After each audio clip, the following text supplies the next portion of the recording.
Soy Carolina Díaz y les doy la bienvenida a esta edición del noticiero de fin de semana JN Regional. Me acompaña Kerstin Ina y les compartiremos la más completa información electoral de la semana. Así es, Carolina, y antes de pasar al desarrollo de la información, demos una mirada a nuestros titulares.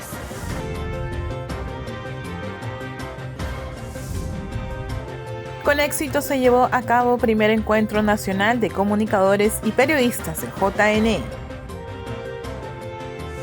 JNE completó quórum para administrar justicia electoral con miras a elecciones. Jurado Nacional de Elecciones precisa el marco normativo que se aplicará en las elecciones regionales y municipales 2022. Y la Contraloría advierte que 30% de cámaras de seguridad a nivel nacional están inoperativas. Y con éxito el Jurado Nacional de Elecciones llevó a cabo el primer encuentro nacional de periodistas y comunicadores, donde se abordaron diversos temas como los esfuerzos del JNE contra las noticias falsas. Veamos los detalles en el siguiente informe. El evento realizado por la Escuela Electoral y de Gobernabilidad del Jurado Nacional de Elecciones, el primer encuentro nacional de comunicadores y periodistas, inició con gran acogida por parte de los profesionales invitados, quienes de manera virtual y presencial abordan temas referentes a luchar contra la desinformación en materia electoral. Crear un espacio de análisis, de diálogo y debate donde se aborde la importancia del papel de los medios de comunicación y plataformas informativas en el ejercicio de los derechos ciudadanos de acceso a la información y libertad de expresión en contextos electorales, así como fortalecer las estrategias para hacer frente a la desinformación y a las fake news, particularmente en el marco de estas próximas elecciones regionales y municipales del 2022.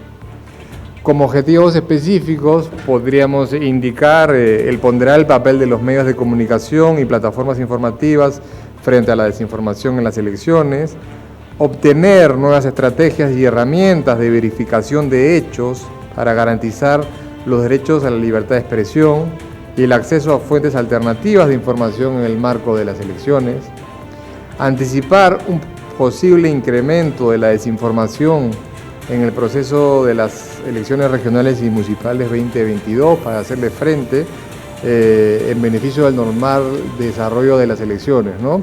Se sabe que en muy pocos meses empezarán a aumentar este tema de las noticias falsas vinculadas al proceso electoral que se nos viene. Asimismo, el asesor electoral regional del PNUD, Luis Martínez Betanzos, indicó que la desinformación ha dañado a distintas democracias. La desinformación se está convirtiendo en un problema en todas las elecciones del mundo, en mayor o menor grado. Y como decía antes, me parece que todos somos testigos, el 2021 en el Perú puso en riesgo el proceso electoral. La virulencia de la desinformación que venía de las plataformas fue exagerada y es evidente que es el momento de ver dónde radica el gran problema y cuáles son las posibles soluciones, que en este momento yo diría que no tenemos todas las claves para combatir el daño que se está generando a través de esta polución informativa, pero sí que tenemos algunas claves para mitigar el daño que genera la desinformación. Cabe destacar que hoy se abordó en las mesas de trabajo las estrategias y herramientas para afrontar la desinformación en el proceso de las elecciones regionales y municipales. Con la incorporación del quinto miembro del Pleno del JNE, el doctor Willy Ramírez Chávarri, se completó el quórum del Supremo Colegiado Electoral encargado de impartir justicia electoral en el país. Doctor Willy Ramírez Chávarri, su experiencia profesional va a ser muy útil. Tenga usted la certeza de que aquí los miembros de este pleno obran con decencia y con transparencia. Puede la gente de mala voluntad decir lo que le parezca. Nosotros estamos tranquilos con nuestra conciencia. Y lo que hacemos lo ejecutamos en la convicción de que estamos obrando bien. De esta forma, el presidente del Jurado Nacional de Elecciones, Jorge Luis Salas Arenas, incorporó al Dr. Willy Ramírez como quinto miembro del Pleno, completando el quórum del Supremo Colegiado Electoral, la misma que impartirá justicia en el contexto de las elecciones regionales y municipales. Bienvenido, por tanto, nuevamente, doctor Ramírez Chávarri, porque su aporte ayudará a consolidar mejor el Jurado Nacional de Elecciones. Este es un grupo humano en el que hay discrepancias respetuosas, ¿no? Y coincidencias felizmente. Este es un grupo humano de personas independientes en su criterio, a las que no las dirige el presidente ni nadie. Quien habla no obedece al Pleno del Poder Judicial, de la Corte Suprema. Los otros integrantes no obedecen a las asambleas de sus respectivos o a los cuerpos directivos de sus respectivas instituciones. Emiten sus decisiones con independencia de criterio, de acuerdo a la Constitución, las convenciones y la ley. De la misma forma, el representante del Colegio de Abogados de Lima, Ramírez Chávarri, se comprometió en realizar una labor de la mano de los integrantes del Pleno en favor de la democracia. Yo vengo en representación, como decía nuestro presidente, del Colegio de Abogados de Lima, pero no vengo a cumplir consignas ni nada por el estilo del Colegio de Abogados de Lima. Y la ausencia o la falta de nuestro representante en lo absoluto es culpa de nuestro jurado.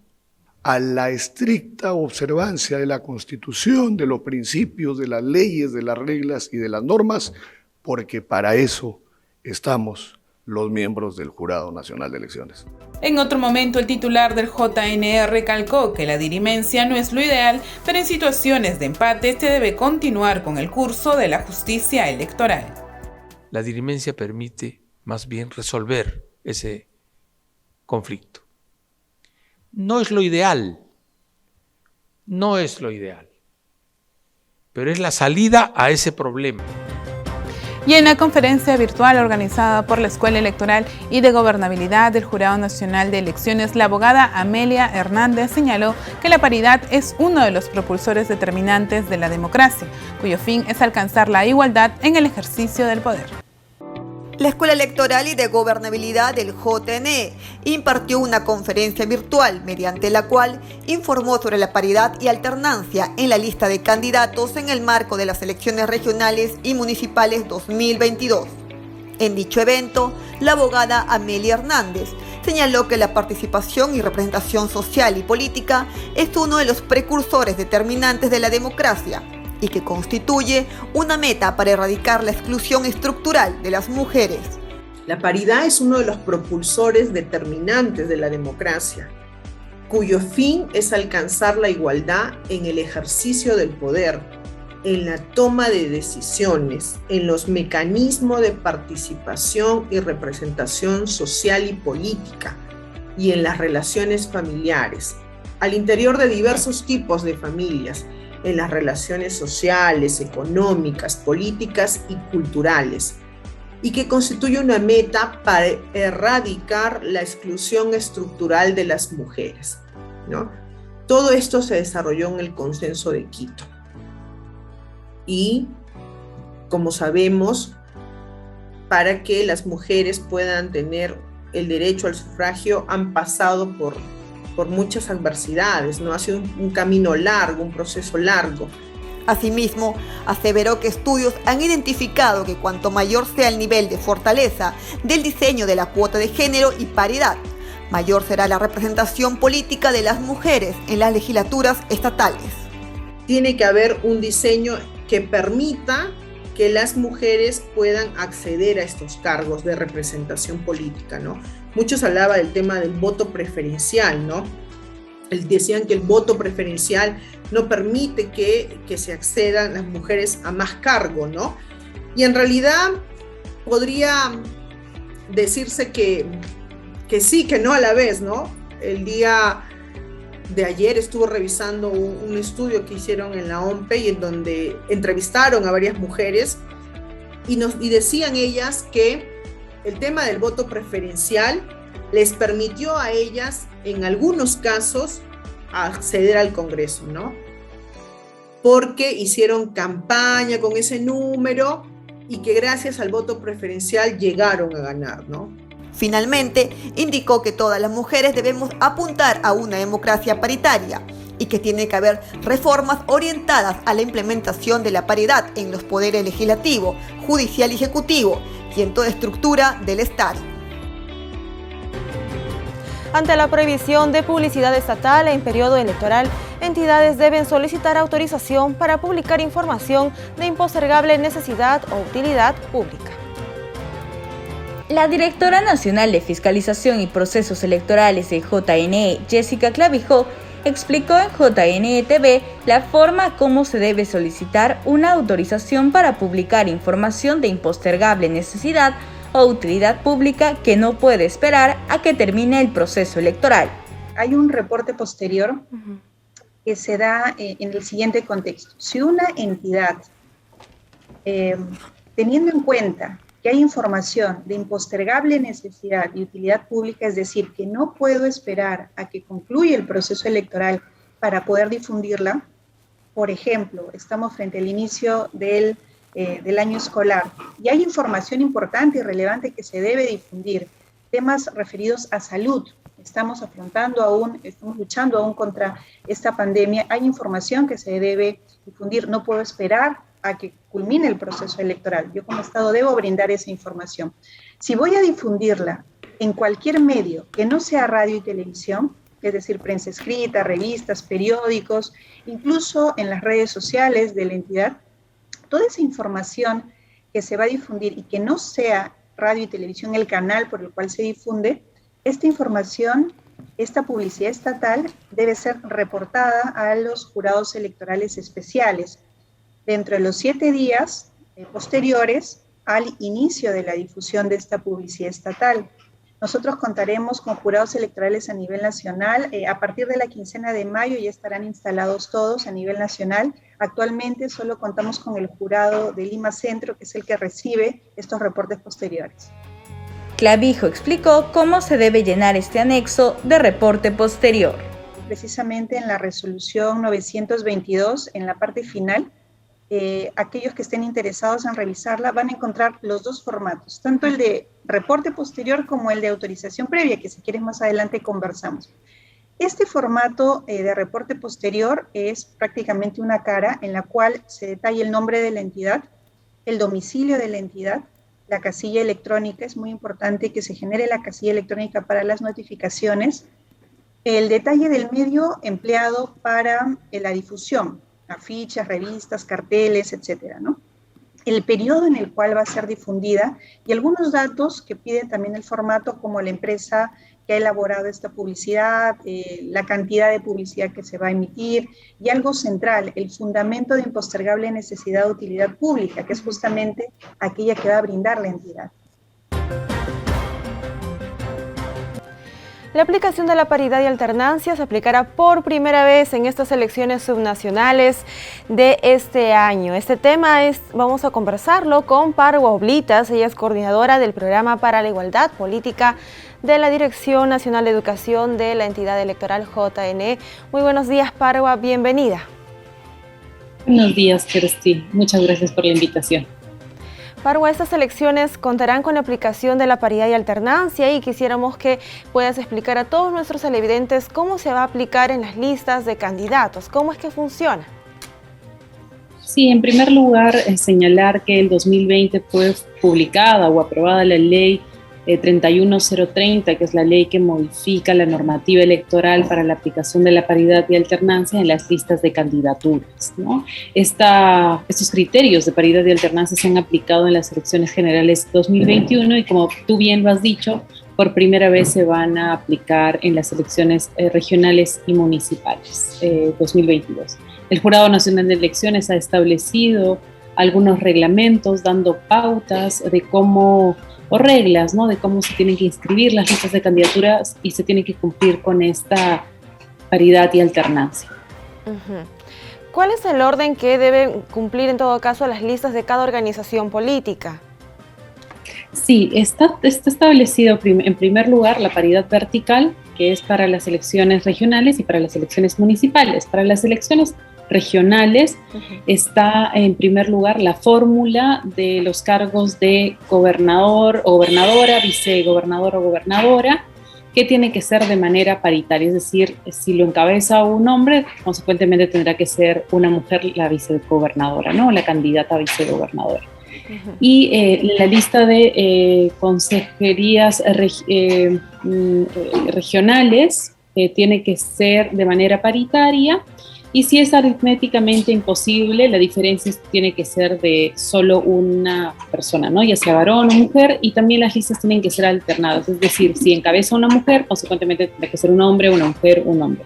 Esa es la paridad vertical en las regionales. Y en las elecciones municipales, las listas a regidurías también tienen que cumplir con la paridad y alternancia, salvo aritméticamente sea imposible, y tendrá que ser, la diferencia solo debe ser de una persona, y lo mismo, ser de manera alterna. Se nos habla de la paridad horizontal, quizá puedas darnos las diferencias, ¿no?, con respecto de la paridad vertical, horizontal. Sí, la paridad horizontal no tiene que ver con las listas en sí mismas, o sea, con la composición, sino más bien con quién encabeza la lista, ¿no? Entonces, lo que el Jurado Nacional de Elecciones ha reglamentado es que para todas las listas a nivel de elecciones regionales que presenten las organizaciones políticas, estas tienen que ser ocupadas por la mitad de hombres y la mitad de mujeres. Si esto no es posible, o sea, si hay una... es un número impar, la diferencia también tiene que ser por una circunscripción, ¿no? O sea, la mitad de todas las listas que presentan las organizaciones políticas tienen que ser encabezadas por mujeres y la otra mitad por hombres. Esa es la aplicación de la paridad horizontal para estas elecciones regionales y municipales 2022. Muy bien, y te pregunto, Parwa, ¿se va a aplicar este mismo requisito tanto a las listas de accesitarios, de aquellos candidatos que no puedan continuar en la carrera por algún motivo? ¿Los accesitarios también deberían contar con paridad y alternancia? Sí, es lo mismo, es para los titulares y las candidatas accesitarias, que se debe cumplir con los criterios de paridad y alternancia. En el caso de las elecciones subnacionales del 2018, ¿podríamos comparar cómo fue el escenario político en aquella elección y qué se espera con la paridad y alternancia tras su aplicación en estas elecciones del 2022? ¿Qué cambios podríamos tener? Y comentarte que desde el año 2000 la cuota de género era del 30%, es decir, que las listas de candidaturas a nivel subnacional y nacional tenía que ser ocupada por mínimamente 30% de uno de los dos géneros, ¿no? Principalmente era el de las mujeres, porque como ya sabemos, las mujeres tienen una subrepresentación y menos participación en política, y ese 30% tenía que ser ocupado por mujeres, ¿no? Sin embargo, ahora es que vamos a aplicar la paridad y va a haber un cambio sustancial, se va a poder ver en las listas. Comentarte que en las elecciones regionales y municipales no hubo ninguna, o no hay en la actualidad ninguna gobernadora regional. Esto quiere decir que no se ha elegido a ninguna. Esperemos que con estas nuevas condiciones de la paridad y la alternancia se asegure que haya gobernadoras regionales mujeres, y en su defecto se incrementará el número de vicegobernadoras regionales. También comentarte que solo fueron elegidas 8 alcaldesas provinciales y 93 alcaldesas distritales, ¿no? Esperemos que ese número también suba. Lo que sí, también mencionar que en los cargos de consejerías regionales y de regidurías provinciales, sí en las listas de candidaturas se ha sobrepasado esa cuota del 30%, pero como les digo, no en la cabeza, no arriba, no como gobernadoras o alcaldesas, sino más bien en los cargos o para ser regidoras y consejeras, ¿no? Eso también va a cambiar con la aplicación de la paridad de alternancia. De hecho, es una garantía de participación, más no de representación. Esta diferencia de cuántas autoridades mujeres vamos a tener en estas elecciones regionales y subnacionales, todavía vamos a verla después de la aplicación de la paridad y la alternancia. Ahora en este mes de mayo se acercan las elecciones internas, entonces, ¿será que también la ley de paridad y alternancia aplica para este proceso de cada organización política internamente? Sí, también las organizaciones políticas están obligadas a cumplir con los criterios de paridad y alternancia en la inscripción de sus listas. Si son listas únicas va a ser mucho más fácil, pero si son un número de listas, también podrán verificarse estas, ¿no? Y se podrá contar de que si digamos son 5 listas las que presenta una organización política, la mitad, o sea, 2 y 2 tendrían que estar encabezadas por mujeres o contar con la paridad y alternancia, y si hay una diferencia, bueno, la diferencia también tendría que ser una, pero y esa diferencia, para que se pueda cumplir con la paridad de alternancia, en el caso que se requiera, se va a hacer el cambio de candidatura, por ejemplo, si empezara una mujer, a la lista menos votada se va a cambiar y pasaría a ser la candidata a vicegobernadora, la candidata a gobernadora. ¿Qué pasaría si no se cumple a cabalidad esta norma por cada organización política? ¿Será que hay algún tipo de sanciones o qué procedimiento se da para que se cumpla en realidad? Si las listas de candidaturas no cuentan con la paridad y la alternancia y todo lo que está establecido en los reglamentos que ha aprobado el Jurado Nacional de Elecciones, esas listas son improcedentes, es decir, no se van a poder inscribir.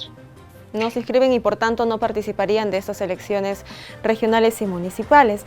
Parwa, ya para cerrar esta entrevista te voy a mencionar un dato importante que nos da OMPE y nos dice que desde el año 2002 al 2018 solamente un 3% de quienes ejercieron el cargo de gobernador regional fueron mujeres. Es un porcentaje muy mínimo, entonces yo te pediría por favor qué reflexión darías al respecto y qué cambios se necesitan en este 2022 con la aplicación de la paridad y alternancia. Sí, efectivamente esas cifras han sido en los últimos procesos electorales regionales y municipales todavía bajos. Se necesita una mayor participación y representatividad de las mujeres en la vida política. Creo que la paridad y la alternancia son un gran avance para poder garantizar esta participación de las mujeres, siendo además que somos la mitad de la población, la mitad del padrón electoral, o sea, las que vamos a votar, y lo que deberíamos esperar es que estemos representadas en igualdad de condiciones. También decir que con la paridad y la alternancia no se soluciona todo el problema que las mujeres afrontan en la participación política. Todavía está el reto de garantizar, atender, sancionar el acoso político, que por ejemplo las mujeres tengan mayores posibilidades de un financiamiento para el desarrollo de sus campañas, o también que puedan tener mayor acceso en los medios de comunicación, ¿no? Generalmente cuando hay procesos electorales son los candidatos hombres quienes asumen las vocerías o están presentes en las entrevistas, más no las mujeres. Entonces eso también tiene que ir cambiando. Creo que es importante mejorar y eliminar estas barreras para que la participación de las mujeres se dé en igualdad. Es una larga lucha que llevan a cabo las mujeres desde hace muchos años atrás sobre la paridad y alternancia, la igualdad, para poder ejercer altos cargos en nuestro país. Parwa, muchísimas gracias por acompañarnos en esta entrevista. Parwa Oblitas es coordinadora del Programa para la Igualdad Política aquí del JNE. Hemos tenido esta entrevista sobre la aplicación de la paridad y alternancia en nuestras elecciones subnacionales. Ahora, tras esta entrevista, nosotros vamos a una pausa, ya volvemos.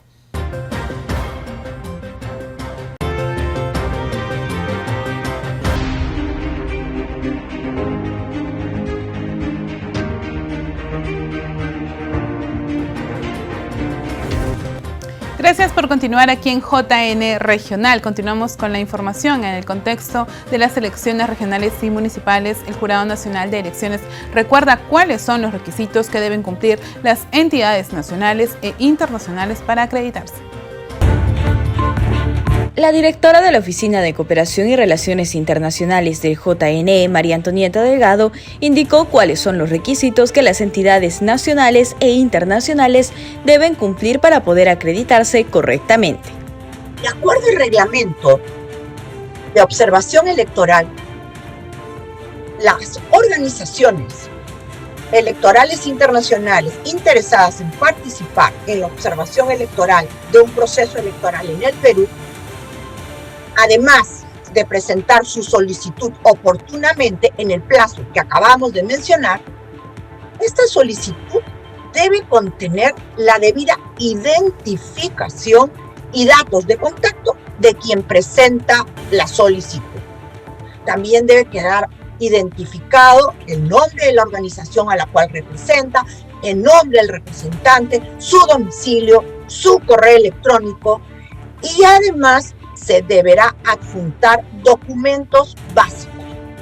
Por ejemplo, el documento que acredite la constitución de la organización, que acredite el plan de observación electoral que realizaría la organización, también su plan de financiamiento. Tienen también que hacer referencia a la última elección, al último proceso electoral en el cual participaron en el Perú, copia de los documentos de identidad de sus presidentes, directores o representantes legales y también algo muy importante y sobre todo en el contexto de la pandemia, una declaración jurada en el cual los observadores que representarían a esta organización deben cumplir, se comprometen a cumplir los protocolos sanitarios que estén vigentes en el país en el momento de la observación. Delgado dijo además que dicho trámite lo pueden hacer hasta 15 días calendario antes de la primera vuelta o primera elección.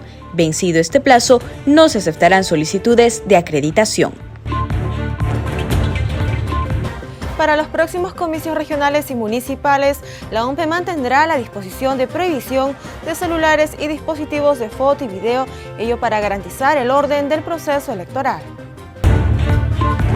La Oficina Nacional de Procesos Electorales mantendrá para los próximos comicios la prohibición del uso de celulares y cámaras fotográficas y de video en las cámaras secretas de votación. Esta disposición forma parte de una serie de instrucciones para mantener el orden y la protección de la libertad personal durante los procesos electorales, referéndum y otras consultas populares. Las mismas que serán de cumplimiento obligatorio y fiscalizadas por el personal de las Fuerzas Armadas y la Policía Nacional del Perú, y se deberá mantener una permanente coordinación con la Secretaría General, las oficinas descentralizadas de procesos electorales, las oficinas regionales de coordinación y los puntos focales de la OMPE. Asimismo, la OMPE señala que los coordinadores electorales de la entidad electoral solicitarán a los miembros de mesa indicar a electores y personeros que está prohibido el uso de dichos dispositivos digitales dentro de la cámara secreta. La publicación también informa las medidas de seguridad que se tomarán en el marco del proceso electoral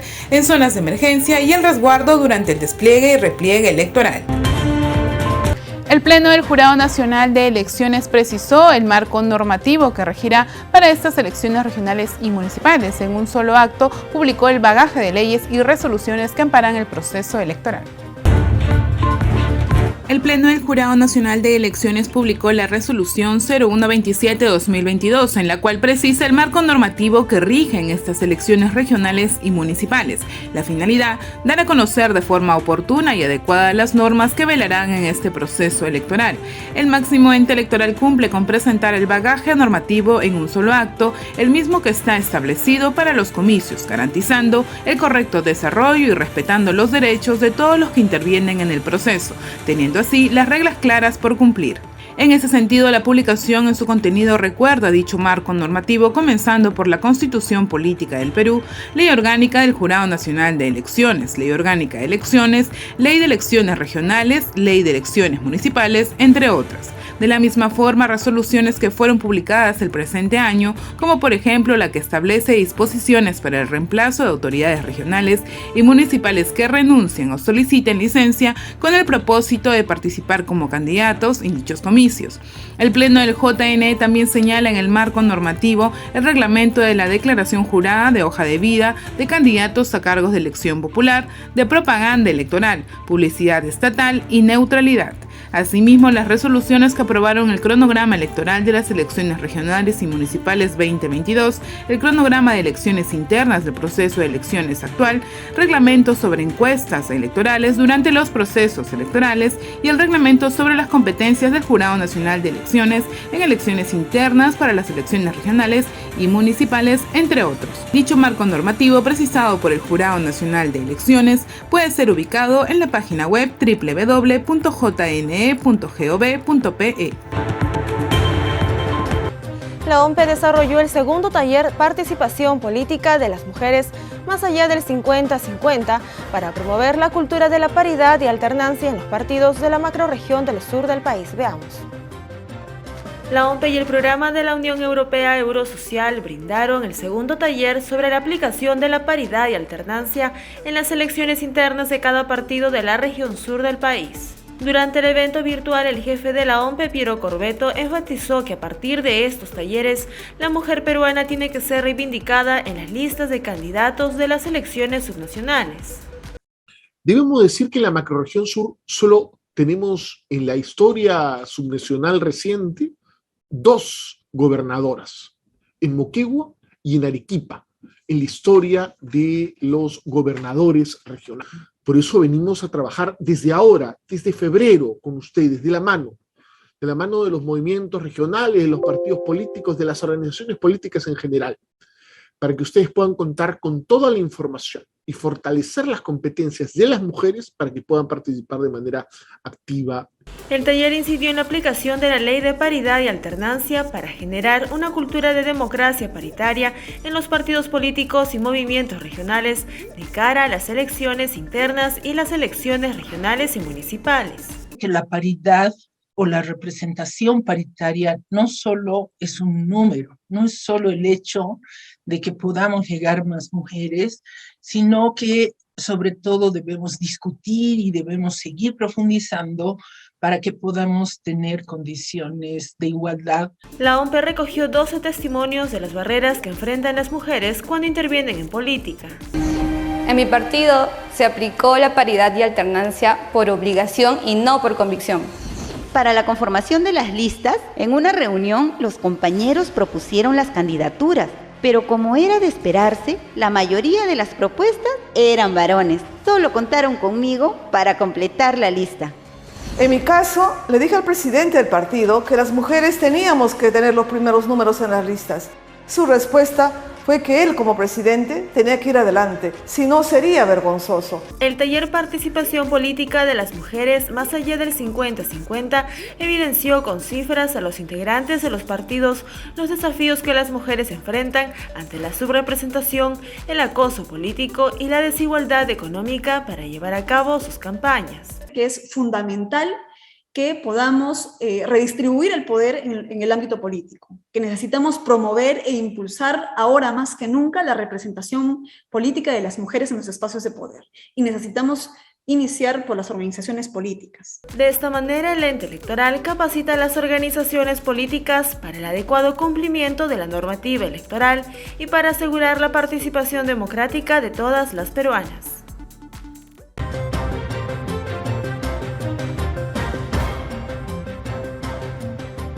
Bien, y ahora en la entrevista aquí en JN Regional tenemos como invitado al doctor José Tello, quien es director del Instituto de Investigación y Capacitación Municipal, INICAN, y vamos a hablar sobre la norma sobre fortalecimiento de la función fiscalizadora de regidores y consejeros regionales. ¿Qué tal, doctor? Buenos días. Muy buenos días, y por tu intermedio un saludo también a todos los seguidores de JN TV Regional. Bien, doctor Tello, por favor, coméntenos sobre esta norma que ha sido recientemente aprobada en el Congreso, este proyecto que fue en febrero, el 4 de febrero, que fortalece esta función fiscalizadora. Comencemos primero por definir cuál es la diferencia entre los consejeros, la labor que realizan los consejeros regionales y además los regidores, por favor. Muy bien, los consejeros regionales tienen una labor, al igual que los regidores, dentro del Consejo Regional o dentro del Consejo Municipal, Provincial o Distrital, de representación, fiscalización y legislación. Los regidores y consejeros regionales son, por ejemplo, quienes representan, en el caso de los consejeros regionales, a las provincias, ¿no? De un departamento, una región. En el caso de los consejeros o regidores municipales, provinciales o distritales, representan a los distritos que integran la provincia o a los sectores que integran, ¿no? El distrito. Es una labor importante, pero además también ellos legislan porque emiten ordenanzas a través del Consejo y además también fiscalizan. Y justamente esta norma que se aprobó recientemente es una norma orientada hacia la fiscalización, o sea, el fortalecimiento de la fiscalización de los gobiernos en gestión. Correcto. O sea, básicamente de lo que es la parte ejecutiva, que es en el caso del gobierno regional, el gobernador regional y todo su aparato administrativo, y en el caso del gobierno municipal, provincial o distrital, justamente el alcalde y toda su maquinaria administrativa. Correcto, doctor Tello. Anteriormente a que sea aprobada esta norma, ¿cuáles serán las limitaciones que quizás podrían tener los consejeros o en este caso los regidores regionales en cuanto a su fiscalización, a su labor? Lo que yo quiero resaltar acá es que ahora se le ha colocado un plazo de 10 días al alcalde para que responda un pedido de información que hagan desde el Consejo, ¿no? También se ha permitido que se conformen comisiones investigadoras con un 25% del total de los miembros del Consejo y se está fortaleciendo por ese lado el hecho de que no caiga en saco roto, para expresarlo de una manera coloquial, los pedidos de información que hacen los regidores, porque particularmente desde el Instituto de Investigación y Capacitación Municipal hemos recibido alcaldes, regidores y muchas veces regidores de oposición se quejaban de que era pues una cosa frustrante, ¿no? El hecho de presentar pedidos y que estos pedidos nunca sean atendidos, no había plazo. Incluso uno de ellos comentó de que un alcalde respondió todos los pedidos de información en la penúltima sesión de su gestión. O sea, como no hay un plazo, simplemente dijo, se va a responder cuando haya tiempo, y una sesión antes, previa, la penúltima, como he mencionado, al término de su gestión, respondió una serie de pedidos de información. Eso uno lo puede considerar incluso hasta algo de una burla hacia la oposición. O sea, este tipo de cosas, por ejemplo, se corrigen con esta norma. Correcto. Bien, sí, como lo ha mencionado, el voto favorable de no menos del 25% del total de los miembros hábiles, en este caso del Consejo. Esto ayudaría también a que su labor de fiscalización no se vea frustrada, como usted lo ha mencionado. Ahora, en este caso, esta norma también nos permite un mayor control y transparencia. Mayor control, transparencia, nos permite además también tener en audiencias públicas, en el caso de los gobiernos municipales, tener pues, o sea, información hacia la ciudadanía por parte del alcalde. Estas audiencias se tienen que realizar los meses de mayo y los meses de septiembre, o sea, 2 veces al año. Y eso es algo que establece un artículo que se incorporó en la Ley Orgánica de Municipalidades, que es el artículo 119. Correcto, esta conformación de comisiones es lo novedoso también de la norma. ¿Podría explicarnos un poco más sobre la conformación de ellas? Claro, es importante porque son comisiones investigadoras que, dicho sea de paso, si hacen una labor, ¿no?, de fiscalización, tienen a bien tener un informe final, el cual lo pueden comunicar hacia las autoridades competentes, o sea, Contraloría o Ministerio Público, si es que hay un indicio de delito. O sea, es importante ya que se dé este tipo de situaciones y que realmente se efectivice un control sobre la autoridad local y control en 2 planos. Básicamente lo que es corrupción, o sea, atacar a la corrupción desde el Consejo Municipal o Regional, y por otro lado también poner ojeriza respecto al gasto público, ejecución o inejecución del gasto. Correcto. Si hablamos de una ejecución, lo primero que he mencionado, una ejecución eficiente, porque se están ejecutando de manera ineficiente en cosas que no vienen al caso. Por ejemplo, armar una fiesta patronal por el aniversario del pueblo en lugar de colocar agua desagüe alcantarillado. O sea, es un tema que no resiste mayor duda que puede generar pues una suspicacia y, ¿por qué no?, nos puede llevar a nosotros a cuestionamientos del Consejo y también en las audiencias públicas que acabo de mencionar, un cuestionamiento ciudadano respecto a la autoridad que toma decisiones pues totalmente inapropiadas, que no satisfacen las necesidades de la población y que lamentablemente pues son populistas. Claro, doctor, justo lo mencionó al inicio y también en la norma que ha sido previamente aprobada sobre estas audiencias públicas. Ese es un cambio que se está dando. ¿Cómo va a ser este tipo de audiencias? Por favor, explíquenos. Bueno, este tipo de audiencias es algo que también se tiene que regular a través de ordenanza, ¿correcto? Porque sale de la ley y mediante ordenanzas, que son leyes locales, los consejos justamente va con el desarrollo de este tipo de audiencias tomando en cuenta los parámetros. Por ejemplo, que sean 2 veces al año, que sean en los meses de mayo y septiembre, y que obviamente pues se pueda rendir todo lo que se tiene que rendir ante la población, ejecución de gasto y demás, que es propio pues de la gestión del alcalde. Y es importante también acá pues responder de la ciudadanía, o sea, dar la cara. Las autoridades no solamente tienen que dar la cara los 100 primeros días, que se ha vuelto una costumbre pues recurrente el hecho de dar discursos, ceremonias por los primeros 100 días de gestión, y muchos de ellos se basan justamente en cuestionamientos a quien presidió en el ejercicio del cargo, porque ahora que no hay reelección, normalmente pues los 100 primeros días son para criticar a la gestión anterior y ver qué pueden hacer, entre comillas, en una gestión en emergencia. Pero hay que ser claros en algo. Acá los políticos, cuando postulan, y estamos en un año electoral, tienen que postular conociendo qué es lo que tienen, o sea, al frente, y cómo solucionar problemas de manera inmediata apenas asuman el cargo el 1 de enero del 2023. En consecuencia, creo que ya de por sí, y sin alejarme mucho de tu pregunta, me parece que este tipo de audiencias podrían fortalecer. Sería bueno que incluso hasta los candidatos vayan. O sea, sería bueno que escuchen cómo está la gestión. Nosotros, por si acaso, y aprovecho este espacio, tenemos el observatorio Lupita Perú, www.lupita.pe. Ahí podemos ver cómo funciona una municipalidad de por dentro. El Instituto de Investigación y Capacitación Municipal, del cual soy director ejecutivo del INICAN, trabaja con la Fundación Edenauer, y este es un producto que está a disposición de la ciudadanía, de ustedes en prensa. O sea, es importante ver, por ejemplo, cómo son las operaciones municipales o cómo funcionan las operaciones municipales, el uso de recursos municipales, el tema de equipamiento e infraestructura municipal y el tema de la relación gobierno municipal con ciudadanía. Y en este último punto, esta norma siento que fortalece y habría que tener un impacto también próximamente en la gestión. Sí. Además involucra, permítanme dar este mensaje, además involucra a la ciudadanía en los procesos de gobierno, disminuye la corrupción y aumenta la eficiencia.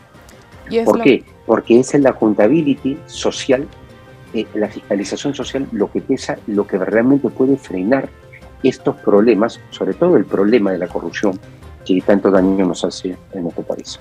Correcto, doctor Tello, como bien lo mencionabas de INICAN, también ustedes pueden ayudar a la ciudadanía a conectar también, a que conozcan las municipalidades. En este caso ya se acercan las elecciones regionales y esperamos también que puedan asistir a estas audiencias, como usted lo ha mencionado, para que se fortalezcan también estas capacidades, que es lo que desea la norma en este caso, dirigida a la función fiscalizadora de regidores y consejeros. Muchas gracias, doctor Tello, por la entrevista. Gracias, muy buenas tardes.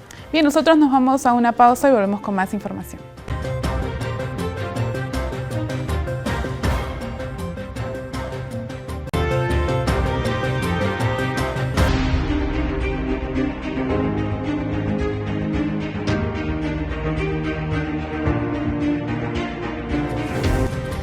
Continuamos aquí en JN Regional. Ahora Vanessa Castillo del RENIEC nos informa sobre las principales actividades e informaciones del ente registral en todo el país.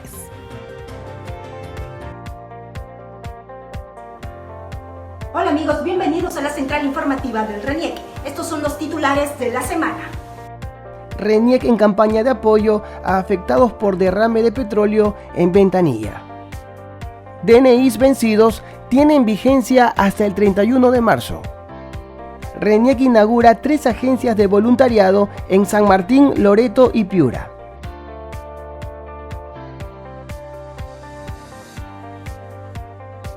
El pasado martes 22 de febrero, el Ministerio de Salud realizó una intervención multisectorial en el marco de la campaña Cuido el Mar, Cuido mi Salud, que atendió a la población del asentamiento humano Profan en el distrito de Santa Rosa. RENIEC se hizo presente en esta campaña realizando trámites de documentación a la población vulnerable del distrito. En entrevista con Hugo Rospigliosi, subgerente de registro itinerante de RENIEC, nos habló sobre los servicios brindados dentro de la campaña multisectorial. El día de hoy nos hemos hecho presente con 2 módulos a efecto de traer todos los servicios, llámese duplicado, rectificación, renovación de DNI e inclusive el trámite de inscripción de nacimiento para todos aquellos niños que nacieron entre el 2020 y el 2022. Entre los asistentes a esta campaña multisectorial, encontramos a una ciudadana que solicitaba el acta de nacimiento de su hijo de 5 días de nacido y asimismo la inscripción para su documento de identidad. Les agradezco mucho a la RENIEC, ¿no?, por la oportunidad que nos da, porque ya que esto no se repite todos los días y tenemos que estar ahí constante. ¿Cómo se enteró usted de esta campaña, usted y su esposa? Bueno, a través de una vecina, porque nos dijo que había una campaña acá en Pachacute, y nos hemos tenido que venir.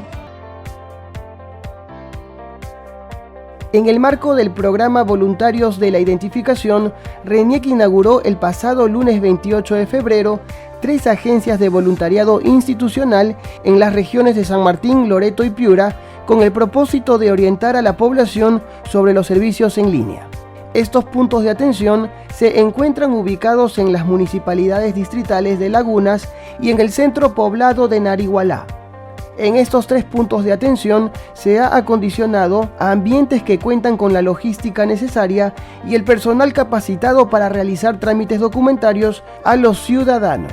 Entre los trámites que pueden realizarse en estos puntos de atención están renovación de DNI, registro digital de nacimiento, actualización de estado civil de soltero a casado, impresión de copias certificadas de actas registrales, impresión de certificado de inscripción C4, rectificación de domicilio, duplicado de DNI convencional y DNI electrónico.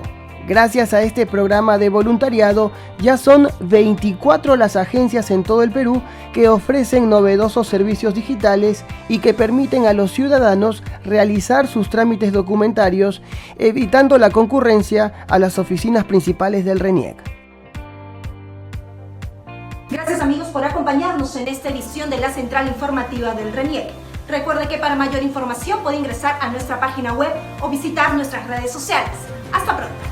Ahora es el turno del Seguro Integral de Salud con su microinformativo CIS a tu servicio. Veamos. Gracias por el pase. Bienvenidos a esta nueva edición del microinformativo CIS a tu servicio. Más de 11.000 personas afilió el Seguro Integral de Salud durante la campaña gratuita Ven, saca tu DNI y asegúrate al CIS.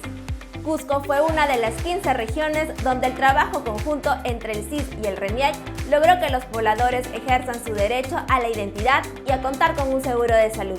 Todos los detalles en el siguiente informe especial. A 3 horas de la ciudad del Cusco se ubica el distrito de San Pedro, en la provincia de Canchis.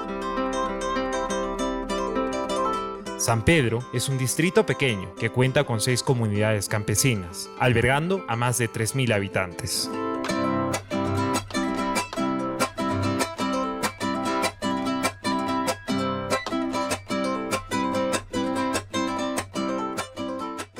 Punan Unche, 23 de octubre y Pacarin, 24 de octubre, hay campaña del Seguro Integral, hay CIS.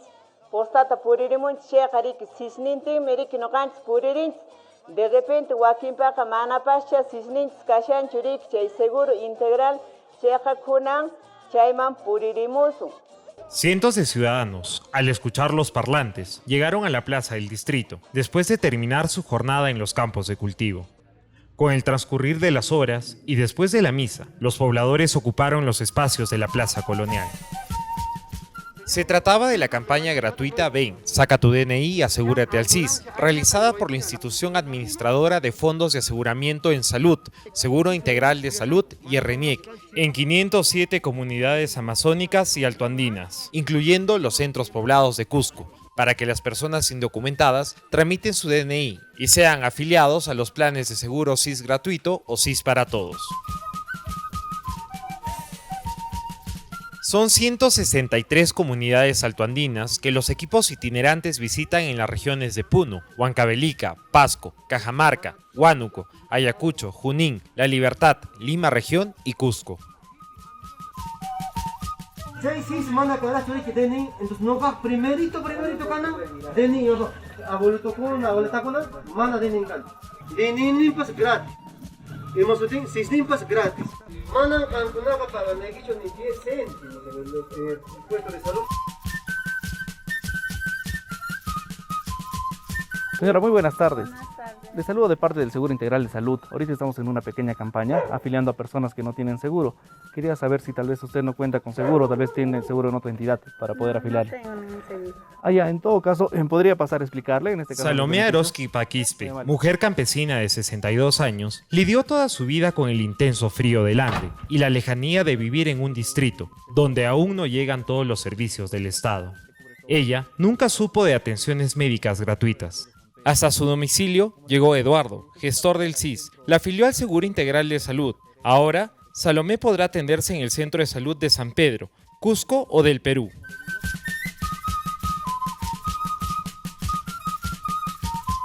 Así como Salomé, más de 7.000 personas adultas mayores, jóvenes, niños y adolescentes fueron afiliados al CIS en 15 regiones del país. En Cusco, más de 1.000 pobladores participaron en las campañas gratuitas y en San Pedro, 630 recibieron información sobre los planes de seguro, actualizaron sus datos y conocieron sobre los deberes y derechos del asegurado. Otras 4 personas fueron afiliadas.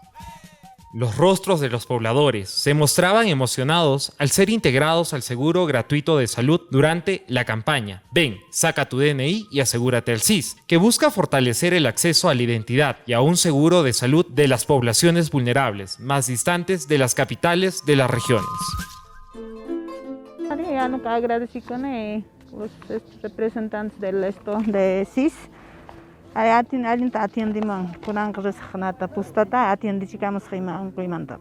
Una gran oportunidad así para toda la población en general, porque nosotros así de la población necesitamos que seamos asegurados así, y la atención ha sido muy buena. Me parece muy bien, ¿no?, que nos den el derecho, ¿no?, de hacernos atender gratuitamente, y me ha parecido muy bien la atención.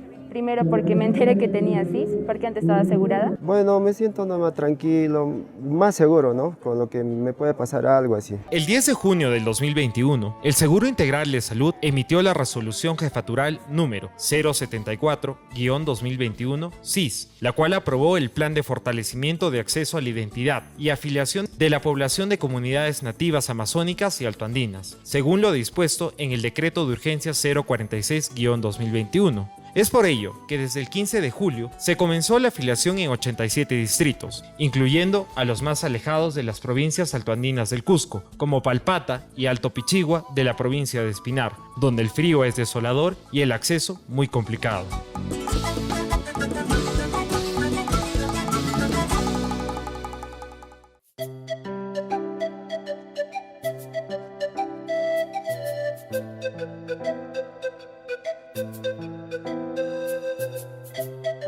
La mayor parte, digamos, de esta zona tienen el CIS gratuito, y los que no están afiliándose también, digamos, ahorita que hemos afiliado al CIS para todos, cobertura en totalidad lo que es el tema del beneficio de salud, ¿no? Sea lo que es el tema de atención médica, sea lo que es el tema de medicamentos, el tema de referencias que se realice, digamos, acá, si es que no se podría la solución correspondiente acá en el puesto de salud. La política que se está dándose en el tema del Seguro Integral de Salud, por supuesto desde el Ministerio de Salud, ponemos el total esfuerzo para poder acercarnos a sus comunidades, a sus centros poblados, a sus distritos, para poder afiliar. A pesar de las vías de acceso complicadas y las inclemencias del tiempo, los equipos itinerantes del IAFA-CIS y RENIEC continuarán recorriendo 15 regiones del país para lograr que las personas ejerzan su derecho a contar con una identidad y un seguro de salud.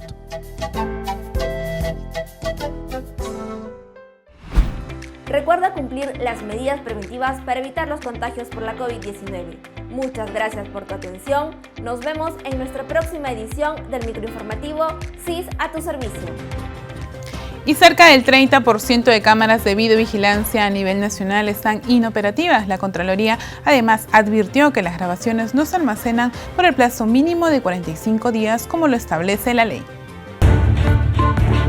durante un operativo para supervisar el funcionamiento de las cámaras de videovigilancia instaladas en 161 municipalidades a nivel nacional, la Contraloría identificó que un total de 6.468 cámaras se encontraban inoperativas, hecho que podría afectar el monitoreo permanente que deben realizar los gobiernos locales para brindar el servicio de seguridad ciudadana a la población. La tercera parte de ellas, el 29% más o menos de ellas, no funcionan. Por alguna razón técnica, etcétera, no están funcionando en realidad, lo cual es un porcentaje importante. O sea, de las 6.500, más o menos 2.100 cámaras de esta muestra, porque en realidad no es, en realidad todas las cámaras que hay a nivel nacional, se ha detectado de que no funcionan, no están en servicio. En las visitas de control también se evidenció que el 85% de los gobiernos locales supervisados tenían al menos una cámara inoperativa. El 80% de las cámaras que funcionan no están grabando los 45 días reglamentarios, no sé más, que aseguran pues que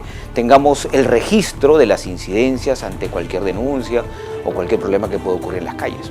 De esta manera se verificó que de 148 municipios con cámaras en funcionamiento, 115 gobiernos locales no cumplían con el plazo mencionado, es decir, el 78%, lo que podría afectar el acceso a las grabaciones por parte de la ciudadanía y las entidades competentes. Con este operativo hemos hecho las recomendaciones a los municipios, hemos hecho los informes a los municipios diciéndoles, señores, lo mismo que les estamos diciendo ahora, sus cámaras no están funcionando, sus cámaras no están grabando, y esperamos que en las próximas semanas ya tener noticias de que los municipios estén en realidad tomando decisiones para poder arreglar esta situación. Con el incumplimiento del plazo de almacenamiento de las grabaciones, los gobiernos locales vulneran el reglamento del decreto legislativo número 1218, el cual regula el uso de las cámaras de videovigilancia, y la ley 20120 de apoyo a la seguridad ciudadana. Se nos acabó el tiempo, nos reencontramos la próxima semana aquí en el 516 de Movistar TV y las redes institucionales del Jurado Nacional de Elecciones. Y también, Carolina, por la frecuencia de nuestros 24 canales aliados. Los dejamos ahora con bellas imágenes del bosque de Pomac. Permiso.